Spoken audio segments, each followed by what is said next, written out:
Hello everyone, मेरे YouTube channel maths and reasoning by Kaushal Sharma पर आपका स्वागत है और मैं सबका स्वागत करता हूं अपने चैनल पर।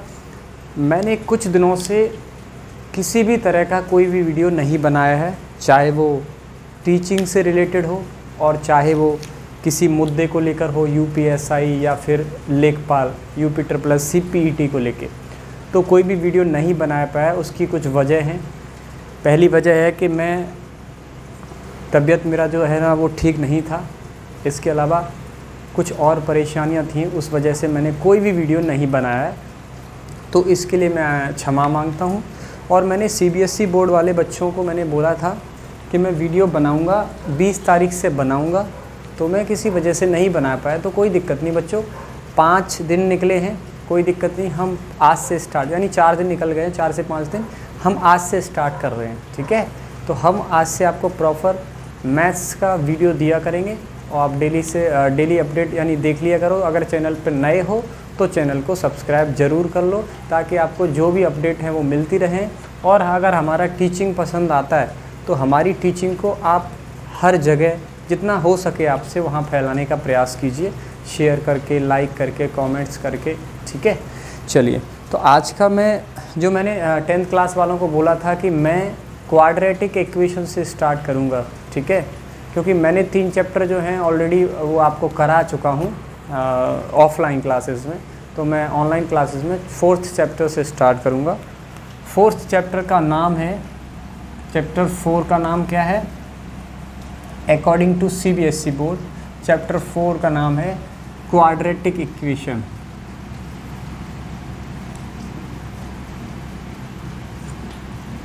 क्वाड्रेटिक इक्वेशन, ठीक है, ठीक। चलिए, मैंने आपको ये पता होगा, मेरी आदत है कि मैं कोई भी वीडियो बनाता हूँ या कोई भी टीचिंग से रिलेटेड कुछ भी बताता हूँ तो सबसे पहले मैं किसी भी टॉपिक का बेसिक बताता हूँ, ताकि आपको कॉन्सेप्ट क्लियर हो जाए। अगर कॉन्सेप्ट क्लियर हो जाते हैं तो आपको प्रॉब्लम आने ही नहीं वाली। चाहे वो क्वेश्चन पूछे, यानी न्यूमेरिकल कोई पूछ ले, डायरेक्ट क्वेश्चन पूछ ले, सवाल दे दे एक्सरसाइज का, चाहे वो अपने किसी भी पॉइंट से, किसी भी मतलब जो एग्जामिनर है वो कितना भी घुमा के आपको पूछ ले। मैं ये नहीं बोल रहा हूँ कि डायरेक्टली एग्ज़ाम में पूछे, हो सकता है इंटरव्यू में पूछ ले, कोई दिक्कत नहीं। इससे रिलेटेड जितने भी क्वेश्चंस बन सकते हैं मैं आपका सारा डाउट क्लियर कर दूँगा। मैंने कभी भी ऐसा कभी नहीं कराया कि बाकी लोगों की तरह कि मैंने एक्सरसाइज करा दी और आपने कर ली, मैं लिख के बैठ जाऊँ पहले से ही कि ये है, ये होता है, ये होता है, ठीक है। तो ये सब चीज़ें मेरे बस की नहीं है, मुझे ये सब आता नहीं है, ठीक है। मैंने जहाँ भी पढ़ाया है मेहनत से पढ़ाया है और पढ़ाने में हमेशा लोभ नहीं किया मैंने। जिन्होंने पढ़ाने में लोभ किया है तो वो लोभी बन के ही रह गए हैं ज़िंदगी में, ठीक है।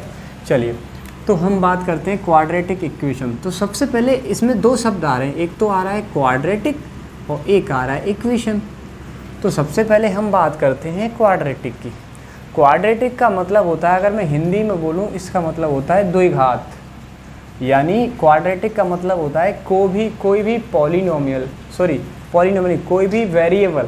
कोई भी वेरिएबल की अगर मैक्सिमम पावर है अगर 2 है, कितनी है?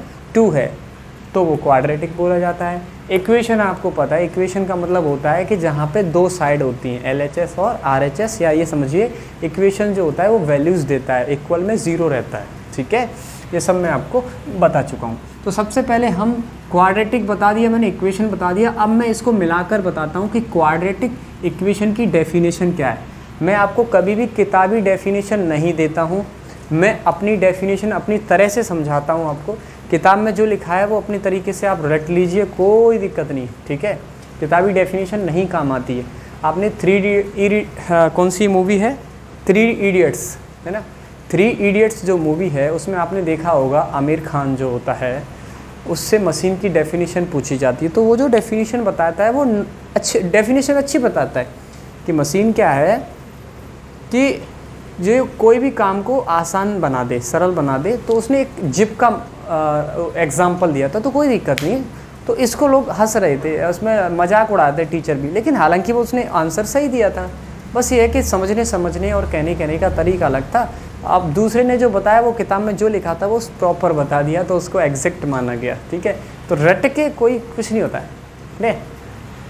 चलिए, क्वाड्रेटिक इक्वेशन का जो डेफिनेशन है वो ये बोली जाती है कि क्वाड्रेटिक इक्वेशन जो होता है वो कैसा एक्सप्रेशन होता है उसका, तो एक्सप्रेशन होता है उसका एक्सप्रेशन फॉर्म ऑफ क्या होता है, ax² plus bx plus c equal to 0। चाहे इसे आप एक्सप्रेशन फॉर्म छोड़ो, इसका जनरल फॉर्म याद रख लो। इसका जनरल फॉर्म मैंने बताया था, जनरल किसी का भी जनरल फॉर्म का मतलब क्या होता है, जनरल फॉर्म का मतलब होता है या स्टैंडर्ड फॉर्म का मतलब होता है कि उसका बेसिक कॉन्सेप्ट कैसा है। यानी अगर मैं बोलूँ लड़का, तो आपको लड़के की तुरंत दिमाग में इमेज आ जाती थी, 2 कान, नाक, जीभ, ये वो, समझ में आई। लड़की तुरंत आपको इमेज आ जाती है ना। मैं बोलूँ मकान, तो मकान की इमेज तुरंत आपके दिमाग में आ जाती है कि मकान में क्या होता है, ये पिलर खड़े होते हैं, नींव भरी जाती है, एक बेसिक कॉन्सेप्ट। अब उसमें सजावटें बहुत सारी हो सकती हैं। वैसे ही कोई भी जो क्वाड्रेटिक इक्वेशन है वो इस टाइप का दिखेगा। अब इसमें सजावट आप कितना भी कर लो, लेकिन अभी जो डेफिनेशन है वो कंप्लीट नहीं हुई है। इस डेफिनेशन को कंप्लीट तब मानेंगे where a is not equal to 0। a is not equal to 0। अब आप ये सोच रहे हो सर ऐसा क्यों? अब ये बताओ, किसी की भी वैल्यू 0 नहीं हो तो बेहतर है कि आप इसको जस्ट अपोजिट लेके चलिए कि अगर a 0 हो गया तो क्या होगा। अगर मैंने a का वैल्यू 0 रख दिया तो क्या होगा, तो आप बोलोगे 0 का x² मल्टीप्लाई करो, 0 बन जाएगा। अब आपके पास जो बचेगा वो bx प्लस c। क्या अब बताओ bx प्लस c, तो पॉलिनोमियल जो बचा x, उसकी मैक्सिमम पावर कितनी है, तो आप बोलोगे सर 1 है। तो क्या 1 पावर पे क्वाड्रेटिक इक्वेशन हो जाएगा, बोलोगे सर नहीं होगा। तो क्वाड्रेटिक इक्वेशन नहीं होगा तो इसका मतलब ये है कि a की वैल्यू 0 नहीं रखना चाहिए, इसलिए यहाँ पे लिखा है a is not equal to 0। Clear है? क्योंकि अब देखो, अब आप सोच रहे हो सर b और c 0 हो सकते हैं, बिल्कुल हो सकते, कोई दिक्कत नहीं, आप इनको मिटा दीजिए तो भी ये क्वाड्रेटिक इक्वेशन रहा। क्यों? क्योंकि x की जो मैक्सिमम पावर है वो 2 है हमारे पास, और x की मैक्सिमम पावर अगर 2 है तो कोई दिक्कत ही नहीं, फिर तो वो क्वाड्रेटिक होगा। मिनिमम कितनी भी हो कोई दिक्कत नहीं होती। ठीक है, चलिए, and a b c belongs to r। r is what? r is real number, वास्तविक संख्याएं। a b c कैसी नंबर्स हैं? रियल नंबर्स हैं। a b c की जगह रियल नंबर होगा। अब वो रियल नंबर कुछ भी हो सकता है। अब आप सोचोगे सर पॉइंट, बिल्कुल पॉइंट में भी हो सकता है सर, आप अंडररूट भी हो सकता है सर, अपॉन में हो सकती है, अपॉन में भी हो सकता है सर, पावर में हो सकती है, बिल्कुल हो सकता है। रियल नंबर में तो all numbers are real number excepts imaginary number. यानी इमेजिनरी नंबर को छोड़ के बाकी सारे रियल नंबर होते हैं। ठीक है, चलिए, तो वो आपको क्वाड्रेटिक कैसा भी मिल सकता है। अब बच्चों के मन में सवाल क्या आता है पता है? जैसे एक सैंपल क्वेश्चन आ गया एक्सरसाइज में, सर ने करा दिया, उसके बेसिस पे 4 क्वेश्चन कर दिए। जैसे ही क्वेश्चन थोड़ा सा बदला, सर ये वाला आपने नहीं कहा, सर ये वाला और करा दो, तो भाई रटने ही आए हो, सर से रटवाने ही आए हो, तो बेहतर है आप सॉल्यूशन खरीद लो। क्यों फालतू में फिर पढ़ रहे हो, क्यों पैसा बर्बाद कर रहे हो? ठीक है, अब बताना है तो पूरा कॉन्सेप्ट बता। जब मैंने रियल नंबर बोल दिया इस जगह पे, तो रियल नंबर कुछ भी हो सकता है, आप सॉल्व करना आपके हाथ में। अगर अपॉन में आ गया तो आपने फ्रैक्शन सॉल्व नहीं करी क्या? करिए ना, हो जाएगा। पावर आ गया तो क्या पावर सॉल्व नहीं करी क्या? करिए। अगर मान लो बार आ गया 6.7 बार, तो बार सॉल्व नहीं की क्या? है, सब कुछ किया है। अंडररूट आ गया तो अंडररूट वाला संख्या सॉल्व नहीं की क्या? की है, तो क्या दिक्कत है? ठीक है, तो A B C belongs to R. अब मुझे बताइए इसके मैक्सिमम वैल्यूज़ कितनी हो सकती हैं? कोई भी क्वाड्रेटिक इक्वेशन की मैक्सिमम वैल्यूज़ कितनी हो सकती हैं? तो आप बोलोगे सर 2। क्यों? क्योंकि x की जितनी पावर मैक्सिमम होगी, यानी x यानी जो डिग्री जितनी होती है किसी भी इक्वेशन की, किसी भी पॉलिनोमियल की, अगर पॉलिनोमियल है तो जीरोज होंगे, तो किसी भी पॉलिनोमियल या इक्वेशन की डिग्री जितनी होती है उतने ही उसकी वैल्यूज़ होती हैं। ठीक है, क्लियर? चलिए, अगर x की पावर 3 होता तो वैल्यूज़ कितनी आती? 3। ये बात समझ में आई? तो यहाँ से आपको जनरल फॉर्म पता कर गया। एक जनरल फॉर्म के अलावा इसकी क्वाड्रेटिक इक्वेशन की डेफिनेशन भी पता चल गया। एक quadratic equation Inn Express the form of ax² + bx + c बस ये लो, x की जो डेफिनेशन होती है ना, वो x की maximum power, the power of x is should be maximum 2, should be maximum 2, that is called quadratic equation. Any equation where power of x is maximum 2 या should be 2, then that is called quadratic equation. Clear है? चलिए, तो ये मैंने general form बता दिया। अब equation को सॉल्व करने का तरीका, ये सब चीज़ें हम पढ़ेंगे इसके बारे में, ठीक है? चलिए,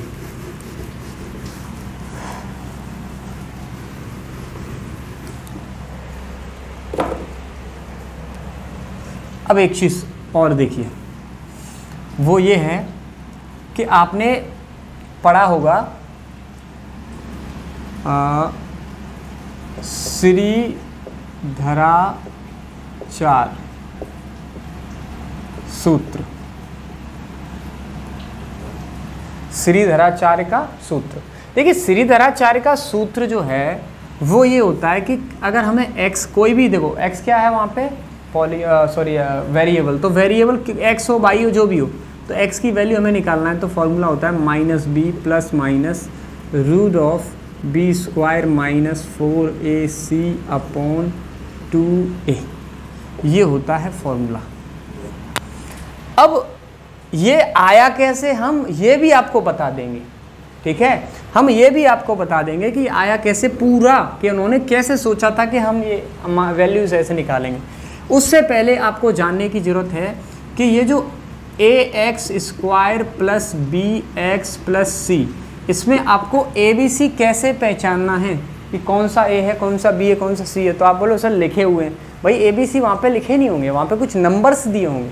तो ABC पहचानने का ये तरीका है कि एक्स स्क्वायर के जो मल्टीप्लाई में रहेगा, यानी coefficient of x square is a coefficient of x, coefficient of x, x के जो मल्टीप्लाई में रहेगा वो b रहेगा, और c यानी जो बिना x वाला, यानी फ्री ऑफ x, x से जो फ्री रहेगा, फ्री फ्रॉम x, x से जो फ्री रहेगा, जो इंडिपेंडेंट रहेगा, जो बिना x वाला रहेगा, वो जो भी होगा, कितना भी होगा, चाहे इकट्ठा हो चाहे टूटा पटा हो, जैसा भी हो, वो c होगा। क्लियर है? आपको ध्यान रखना है, coefficient of x square is a, coefficient of x is b and another number, या फिर the constant number is c, all constant. Clear है? चलिए, इसके बारे में हम बात करते हैं, x square plus b x plus c. अब ये देखिए, ये फॉर्मूले की ज़रूरत क्यों पड़ी थी, मैं ये थोड़ा सा आपको बता देता हूँ। वो ज़रूरत इसलिए पड़ी, जैसे आपको पास डायरेक्ट कोई इक्वेशन है x square minus 5x plus 6 equal to 0, तो आपने एक मल्टीप्लाई और एडिशन सब्ट्रैक्शन मेथड पढ़ी होगी। वो ये है कि यहाँ जो भी होता है, यहाँ जो भी होता है, जैसे यहाँ पे कितना है 1, तो वो मल्टीप्लाई मन ही मन में होता है, तो 6 1 जा 6, यहाँ पे प्लस, यहाँ पे अगर प्लस है तो ऐड करने पे आना चाहिए, यहाँ पे अगर माइनस है तो सब्ट्रैक्ट करने पे आना चाहिए।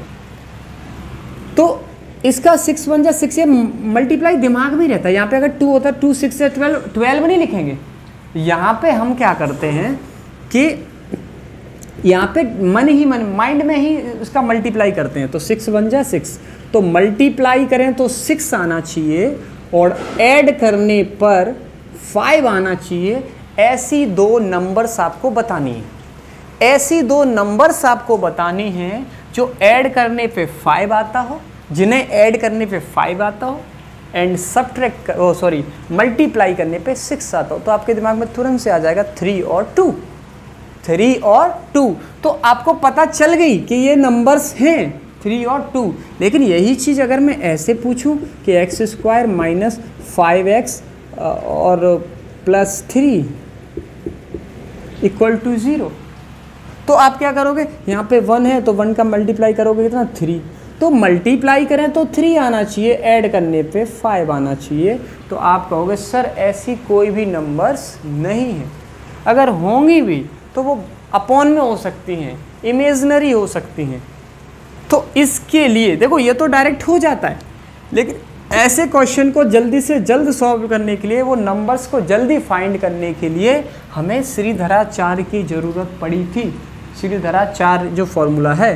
तो आप सोचोगे सर क्या ये वाला जो सवाल है, क्या ये वाला सवाल इससे सॉल्व नहीं हो पाएगा श्रीधराचार्य से? भाई श्रीधराचार्य तो मेन फॉर्मूला है, उससे तो सब कुछ ही हो जाएगा।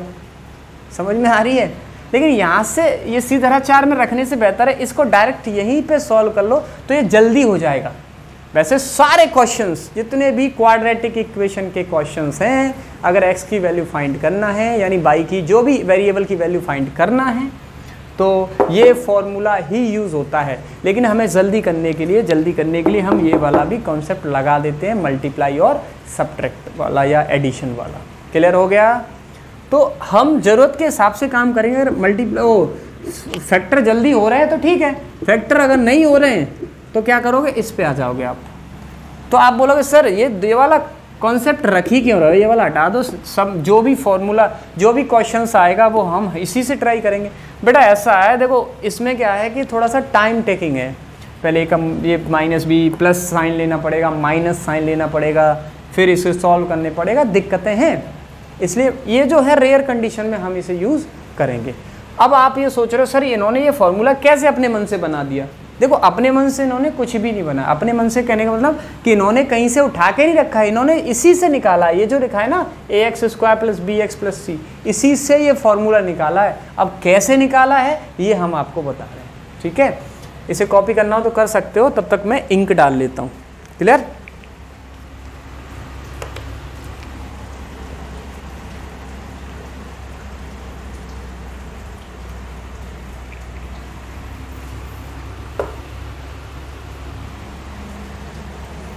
चलिए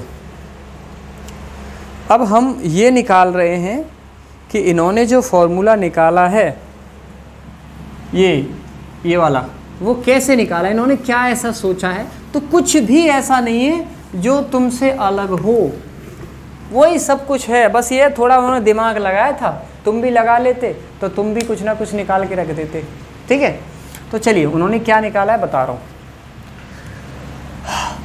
एक इक्वेशन लिया था, क्वाड्रेटिक इक्वेशन का जो जनरल फॉर्म है वो ले लिया था इन्होंने, ax² + bx + c = 0। ठीक है, अब उन्होंने क्या किया कि मुझे जैसे फैक्टर वाला जो काम करना है, बेहतर ये रहता है कि x² के जो मल्टीप्लाई में वो कुछ रहे ही ना, 1 के अलावा कुछ ना रहे। तो उन्होंने क्या बोला, a को भेज दो नीचे, a को भेज दो नीचे। तो a को जैसे नीचे भेजने का मतलब है कि a यहाँ से काटना है, और a काटने का मतलब है कि a का हमें डिवाइड देना पड़ेगा। तो हमने दोनों साइड a का डिवाइड दे दिया।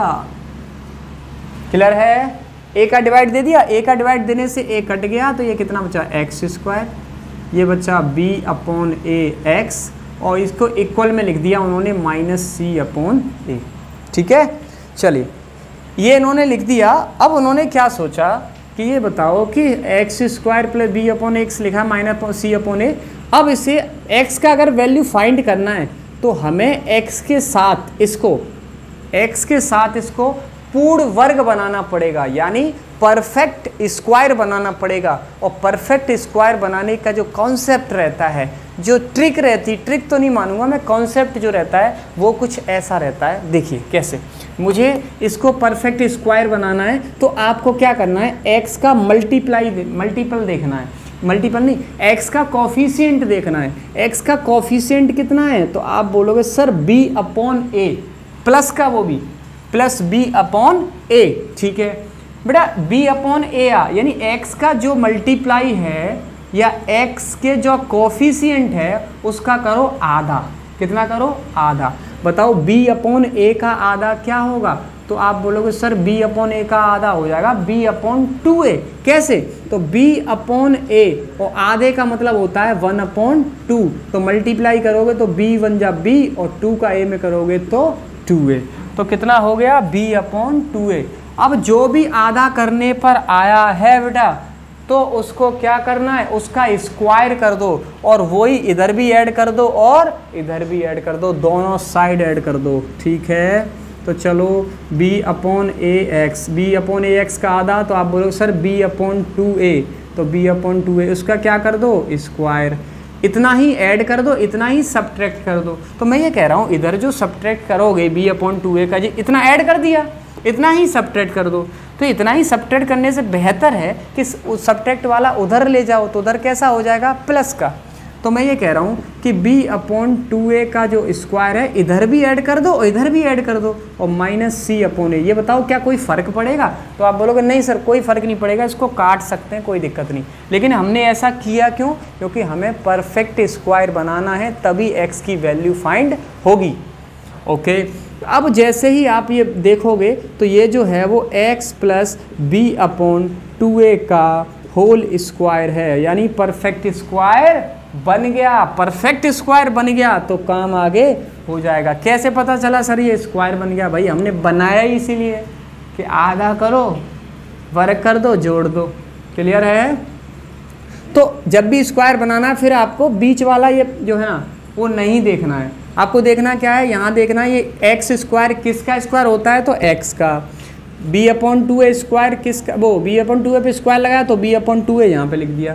यानी स्क्वायर के नीचे जो भी नंबर रहता है, स्क्वायर के नीचे जो भी नंबर रहता है वो हम यहाँ पे लिख देते हैं।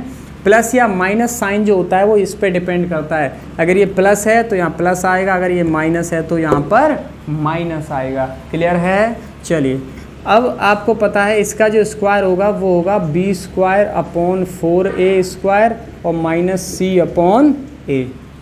ये तो यही तो होगा। चलिए, इसके बाद हम बात करते हैं x + b/2a का जो स्क्वायर है वो आप ऐसे ही रखिए। अब ये बताओ इसका जो एलसीएम आएगा वो कितना आएगा, तो 4a स्क्वायर। 4a स्क्वायर का 4a स्क्वायर में दोगे तो 1 बार जाएगा, ऊपर कोई भी फ़र्क नहीं पड़ेगा, माइनस लगा दिया। a का 4a स्क्वायर में जब हम डिवाइड देंगे तो a से इसकी एक पावर ख़त्म हो जाएगी, बचेगा क्या, 4a। 4a का जब c में मल्टीप्लाई करोगे तो 4ac। अब आपको ये भी पता होगा कि अगर मुझे कोई भी वैल्यू निकालना है तो यहाँ पे क्या लगा, स्क्वायर। स्क्वायर उधर जाके क्या हो जाएगा, स्क्वायर रूट, यानी वर्गमूल। तो वर्गमूल निकालने के लिए क्या तरीका होता है, वर्गमूल निकालने का तरीका ये होता है कि भाई जो भी वर्गमूल आएगा वो आएगा प्लस माइनस में। किस में आएगा, प्लस माइनस। क्यों? क्योंकि एक वैल्यू प्लस में देगा तो एक वैल्यू माइनस। क्यों? क्योंकि वर्गमूल का मतलब होता है 2 घात, और 2 घात का मतलब 2 वैल्यूज़। ठीक है? चलिए, अब आपको पता है वर्गमूल का नियम होता है, यानी स्क्वायर रूट का ये नियम रहता है कि जो परफेक्ट स्क्वायर है वो तो बाहर आ जाता है, जो परफेक्ट स्क्वायर नहीं है वो अंदर ही रह जाता है। क्या ये परफेक्ट स्क्वायर है ऊपर वाला टोटल? नहीं है। तो क्या करोगे, इसको अंडर रूट के अंदर। तो अब आप बोलोगे सर थोड़ी थोड़ी सी झलक दिख रही है हमें उसकी। किसकी? उसकी नहीं, इसकी, जो हम श्रीधराचार्य, ठीक है, उसकी नहीं दिखेगी और दिखना भी नहीं चाहिए। ठीक है? अब 4a स्क्वायर किसका स्क्वायर होता है, तो आप बोलोगे सर 2a का स्क्वायर होता है।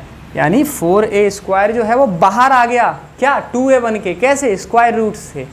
क्लियर? अब b/2a उधर जाएगा x की वैल्यू निकालने के लिए, तो b/2a उधर हो जाएगा माइनस के b/2a, और बीच में क्या लगा है, प्लस माइनस। अंडर रूट में क्या है, b² - 4ac/2a। एलसीएम एक जैसा है तो ऊपर जैसा लिखा है वैसा लिख दो, -b plus minus under root of b² - 4ac और अपॉन 2a। अब बोलोगे सर झलक दिख गई, किसकी, श्रीधराचार्य के जो फॉर्मूला निकाला था उसकी। तो आप बोलोगे सर ये आप कहाँ से सीख गए? लगाते रहते हैं, मूड मारते रहते हैं क्या भाई। और बड़ी बड़ी किताबें जब हम पढ़ लेते हैं, टीचर वही अच्छा होता है जो दिन ब दिन हर बार कुछ नया पढ़ के कुछ नया सीख के सिखाए बच्चों को। वो नहीं है कि एक सॉल्यूशन रट लिया पूरा। बात समझ में आ रही है? आप समझदार हो, इन चीज़ों को ध्यान रखो। टीचर वही है जो दिन ब दिन कुछ नया एक्सप्रेस करे, नया पढ़े। वही नहीं जो पढ़ाया ही पढ़ा दिया, जो किताबों में है वही रटवा दिया, वो नहीं करना है। वो सॉल्यूशन से पढ़ लो, इससे क्या मतलब है।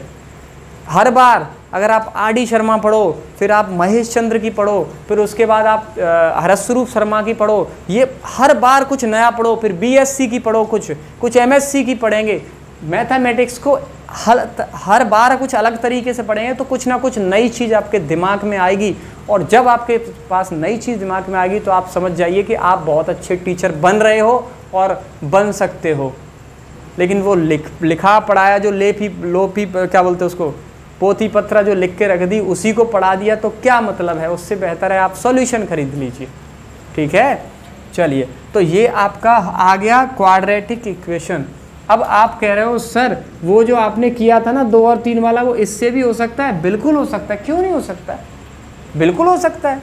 कैसे हो सकता है अब बता रहा हूँ। ये बताओ x² minus 5x plus 6 equal to 0। जब आप इसके फैक्टर करोगे तो ऐसे ही तो करोगे कि -3x और -2x, -3x और -2x का अगर ऐड करोगे तो माइनस के 5x होंगे, और मल्टीप्लाई करोगे तो 3 दूनी 6, क्लियर है, और प्लस 6 इक्वल टू 0 यानी 6। यहाँ आप x कॉमन लोगे तो x माइनस 3, और मैंने एक चीज़ बताई है कि x माइनस 3 ये ब्रैकेट 100% दूसरा वाला आएगा ही आएगा। कॉमन कितना आ रहा है आप मत सोचो, वो अपने आप सेट हो जाएगा। कैसे सेट हो जाएगा? यहाँ पे x है, यहाँ पे 2x है, कितने का और चाहिए? 2, अपने आप हो गया सेट। ये वाला ब्रैकेट x माइनस 3, तो बचेगा क्या? यहाँ पे x और यहाँ पे -2, तो हो जाएगा x माइनस 2 इक्वल टू 0। जब आप एक एक करके 0 करोगे तो x की वैल्यू, ये -3 उधर साइड जाएगा तो कितना हो जाएगा? +3। ये -2 उधर साइड जाएगा तो कितना आ जाएगा? +2। तो मुझे बताओ x की वैल्यूज़ कितनी कितनी आई? तो आप बोलोगे सर +3 और +2। तो क्या सर इसमें रखेंगे वैल्यूज़ तो भी वही आएंगी? बिल्कुल आएंगी, क्यों नहीं आएंगी, हमने निकाला तो उसी से है। ठीक है, चलिए उसको भी निकाल के हम बताते हैं। स्क्रीनशॉट ले लो जल्दी से, फटाफट ले लिया। चलिए अब इस मेथड से हम आपको सॉल्व करके बताते हैं, इधर साइड बता देते हैं। ठीक है, ये वाला क्वेश्चंस इस मेथड से हम आपको बताते हैं। तो x इक्वल टू माइनस, मैंने क्या बोला था, b क्या रहता है? तो आप बोलोगे सर b रहता है x का कोफिशिएंट। किसका कोफिशिएंट? x। तो बताओ x का कोफिशिएंट कितना है? तो आप बोलोगे सर -5। तो माइनस ऑलरेडी पहले से है, तो ये माइनस का 5 plus minus root of b क्या रहता है? तो आप बोलोगे सर b जो रहता है वो x का कोफिशिएंट रहता है। x का कोफिशिएंट कितना है? -5, तो -5 का स्क्वायर। अब क्या लगा है? माइनस लगा दिया, माइनस लगाया 4 तो लगा दिया। a is what? a is coefficient of x²। x² का कोफिशिएंट कितना? सर कुछ नहीं है, कुछ नहीं है तो 1 तो दिख रहा है ना, तो आपको दिख रहा है ना, तो 1 into c is what? c is constant number. x² और x वाला टर्म छोड़ दो और जो भी बच रहा है आपके पास c है। तो बताओ c की वैल्यू कितनी दिख रही है? +6। साइन के साथ में देखना है, प्लस साइन के जो माइनस साइन जो भी साइन है, साइन के साथ में देखना है, चिन्ह के साथ में देखना है। तो 6/2 इंटू a की वैल्यू कितनी है? 1। तो x equal to minus minus plus हो जाएगा, तो +5 हो जाएगा, प्लस माइनस हो जाएगा। ये 5 का वर्ग कितना हो जाएगा? 25 और 6 चौक 24। तो 25 में से 24 यानी 25 माइनस 24 अपॉन 2 बन जा 2। तो x equal to 5 plus minus 25 में से 24 क्या? 1। और √1 की वैल्यू जो होती है, √1 की वैल्यू वो भी कितनी होती है? 1/2।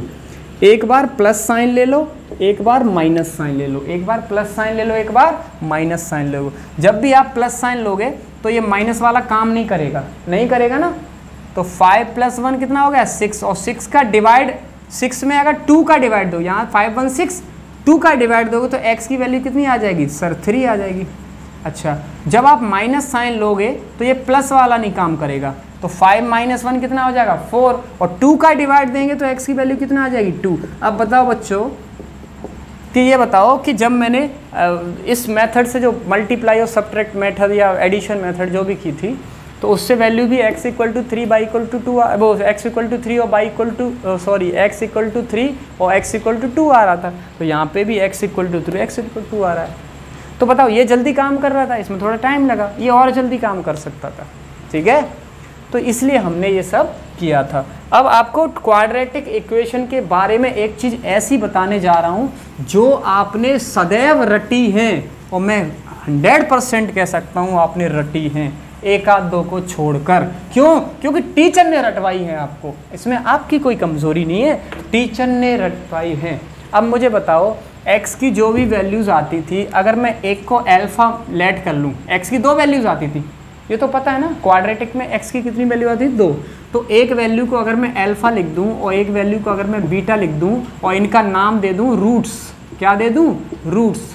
Alpha and beta are roots of, alpha and beta are roots of quadratic equation. Let, लिख देता हूं, alpha comma beta are roots, roots मतलब वो वैल्यूज हो गई, समझ में आ रही है, रूट्स नाम दे दिया।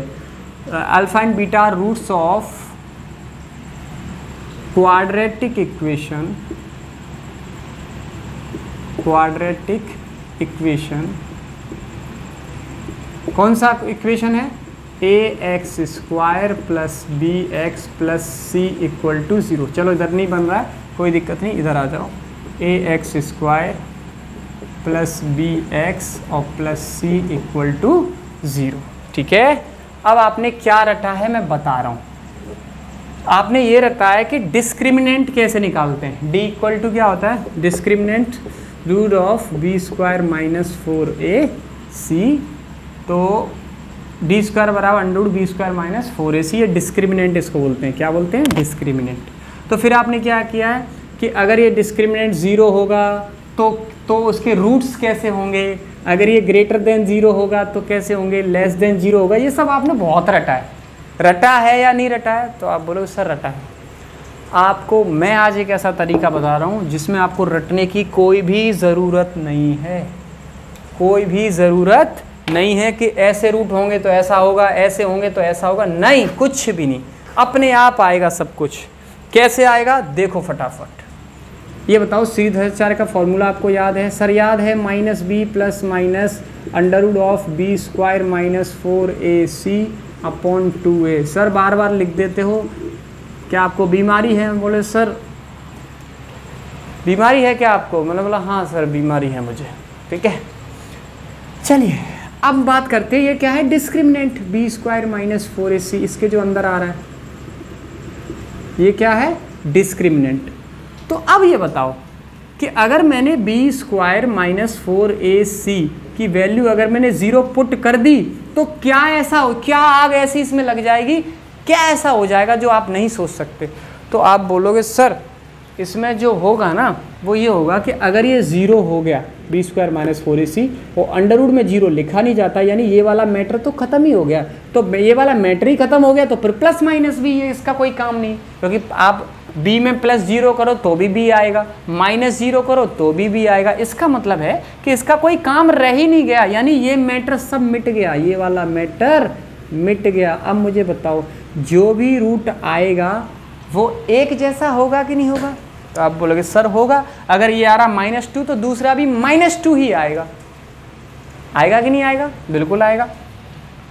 तो आप ये सोच रहे हैं भाई कि -2 दोनों जो रूट्स हैं वो इक्वल हुए। अब बताओ ये 2a ये b कैसी नंबर है, रियल, ये कैसी है, रियल, ये कैसी है, रियल, रियल रियल रियल, सब जगह रियल है।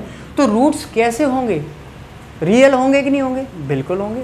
तो रूट्स रियल होंगे और इक्वल होंगे, ये पता चल गया कि नहीं? क्या गया कि जब ऐसा होगा when b square minus 4ac equal to 0 then roots कैसे होंगे, roots are equal, roots are equal and real, equal and real. Clear? रटा नहीं है आपने बिल्कुल? चलिए फिर से वो लिख देता हूँ, under root of b square minus 4ac। समझ में आ रही है बात? चलिए एक कंडीशन क्या हो सकती है, ऐसा भी तो हो सकता है कोई चीज़ है वो 0 से छोटी आ जाए, 0 से भी छोटी आ जाए। तो आइए बताओ, अगर ये वैल्यू 0 से छोटी होगी तो 0 से छोटी तो सारी नेगेटिव नंबर होती, क्योंकि रियल लाइन पे देखोगे 0 के राइट साइड में जाओगे, यानी 0 से जब बड़ी होगी तो सारी पॉजिटिव होंगी और 0 से जितनी भी छोटी होंगी वो नेगेटिव होंगी। अच्छा ये वैल्यू अगर नेगेटिव आ गई, बी स्क्वायर माइनस 4ac ये वैल्यू अगर नेगेटिव आ गई तो क्या भूचाल आ जाएगा? भूचाल ये आ जाएगा कि अंडर रूट के अंदर नेगेटिव फंस गई, और अंडर रूट के अंदर नेगेटिव फंस गई तो थोड़ी थोड़ी देखी देखी लग रही है। क्या देखी देखी लग रही? इमेजिनरी नंबर लग रही है, इमेजिनरी नंबर बिल्कुल लग रही है। तो ये बताओ ये जो भी आएगा वो आई के फॉर्म में आएगा, इमेजिनरी के फॉर्म में आएगा? बिल्कुल आएगा। तो देन रूट्स आर कैसे होंगे? तो देन रूट्स आर इमेजिनरी। अच्छा इमेजिनरी होंगे, ठीक है, इमेजिनरी होंगे। एंड अब बताओ इक्वल होंगे या अनइक्वल होंगे? तो आप बोलोगे सर ये प्लस साइन लोगे तो कुछ प्लस साइन लोगे तो कुछ और वैल्यूज आएगी, मतलब आई तो आएगी वो ठीक है, जैसे आएगी -b प्लस 3i, मान लो आ गया 3i, और एक होगी -b माइनस 3i, यानी एक वैल्यू पॉजिटिव आएगी तो एक वैल्यू नेगेटिव आएगी, बीच में बीच वाला साइन एक बार प्लस आएगा एक बार माइनस आएगा। जब बीच का साइन ही बदल दिया आपने प्लस माइनस, जैसे a माइनस बी और b माइनस ए, जब आपने बीच का साइन ही चेंज कर दिया तो वो जो रूट्स हैं वो अनइक्वल होंगे, अलग अलग हो जाएंगे, इसलिए यहाँ पे जो होंगे रूट्स होंगे अनइक्वल। माथा खोल के रखो, मैं रटवाऊंगा नहीं कुछ भी, 1% नहीं रटवाऊंगा। एक कंडीशन और है, when b² minus 4ac is greater than 0, अगर 0 से बड़ी आ गई तो क्या हो जाएगा? तो आप बोलोगे सर 0 से अगर बड़ी आ गई तो 0 से बड़ी जो भी नंबर होती है वो पॉजिटिव होती है, वो अंडूर के अंदर पॉजिटिव आने से वो जो नंबर रहती है वो रियल ही रहेगी। तो भाई ये बताओ रूट्स कैसे होंगे? तो देन रूट्स आर रियल, कैसे होंगे? रियल। एंड अगर आप प्लस साइन लोगे तो वैल्यू, बीच का प्लस साइन लोगे तो कुछ और, माइनस साइन लोगे तो कुछ और, तो कैसे होंगे? And unequal. अब आपको इसको एग्जाम्पल से जब समझाऊंगा ना तो आपके एकदम दिमाग में बैठ जाएगा, ये याद नहीं करना पड़ेगा कि ऐसा नहीं ऐसा होता। बताओ 3 कंडीशन है, डंडा लेके पूछने लगते हैं, ये बताओ ये कल कर याद करके लाना इन्हें, कल रूट्स ऐसे होते हैं तो ऐसा क्यों होता है वैसा क्यों होता है। भाई बच्चों को समझा क्या रहे हो, आपने सिखाया क्या है बच्चों को? बच्चों को रटवा क्यों रहे हो? अपने आप सिखा दो ना, वो देखते ही बता देगा कैसे होंगे, सोच के बता देगा रूट्स अगर ऐसा आएगा तो ऐसा हो जाएगा है। अब आप सोचो सर इमेजिनरी नहीं पढ़ा, इमेजिनरी पढ़ा है तो घंटा आपने पढ़ा क्या ये बताइए, आपने पढ़ी ऐसी क्या चीज़ है? मैंने आपको पहले क्लियर करा दूँ, पहले नंबर सिस्टम का चैप्टर मैं पहले पढ़ाता हूँ, चाहे वो 11th क्लास का हो, चाहे 12th क्लास का हो, चाहे 10th क्लास, कोई भी क्लास का स्टूडेंट हो, मैं सबसे पहले नंबर सिस्टम बताता हूँ। और इसीलिए बताता हूँ क्योंकि इनका यूज़ पल पल पे, घर घर पे, हर घर पे होता रहता है। आ गई बात समझ में? हर बुक में, हर टॉपिक में होता है, हर चैप्टर में होता है, इसलिए हम ऐसी चीज़ों को पढ़ाते हैं। इसलिए हमारी टीचरों से हाथ जोड़कर विनती है, पढ़ाएं तो बहुत अच्छा पढ़ाएं, अन्यथा ना पढ़ाएं। जो भी ज्ञान दे रहे हैं वो अच्छा ज्ञान दें, घुसकर ज्ञान दें, रटवाएं नहीं, ये ऐसा होता है वैसा होता है, ऐसा नहीं होता वैसा, जैसा किताब में वैसे ही रटवा दिया आपने। उनको सिखाएं, उनको बताएं, फिर टीचर में और फिर सॉल्यूशन में फ़र्क ही क्या है फिर? तो इसका मतलब टीचर एक सॉल्यूशन है, जबकि टीचर वो होता है जो बच्चे को हर तरह से विकास कराता है, हर तरह से उसका डेवलपमेंट करता है, मानसिक, शारीरिक, सामाजिक, हर तरह से उसकी सोच को डेवलप करता है, और वही है असली टीचर। तो मैं एक बात कहना चाहूँगा, जो पैनी कुल्हाड़ी होती है वो लोहे को भी काट देती है, और जो मोथरी होती है ना वो आटा भी नहीं काट पाती। इसलिए बेहतर है कि आप पैनी कुल्हाड़ी बनिए, आप पैनी कुल्हाड़ी से पढ़िए, ठीक है। चलिए, तो इस वीडियो में फ़िलहाल इतना ही। नमस्कार। कल से हम इन पे क्वेश्चंस करेंगे, इनको समझाएंगे, तरीके से समझाएंगे, ठीक है। तो वीडियो में बने रहिए। अगर हमारा टीचिंग मेथड आपको पसंद आता है तो इस वीडियो को, हमारे जितने भी वीडियो हैं, घर घर पहुंचाइए, वीडियो को शेयर कीजिए, जिससे हमें भी ताकत मिले, आप लोगों को भी, हमें भी एक्साइटमेंट रहेगा, आप लोगों को भी। और चैनल पे अगर नए हो तो सब्सक्राइब कर लीजिए, ठीक है। राम राम साहब।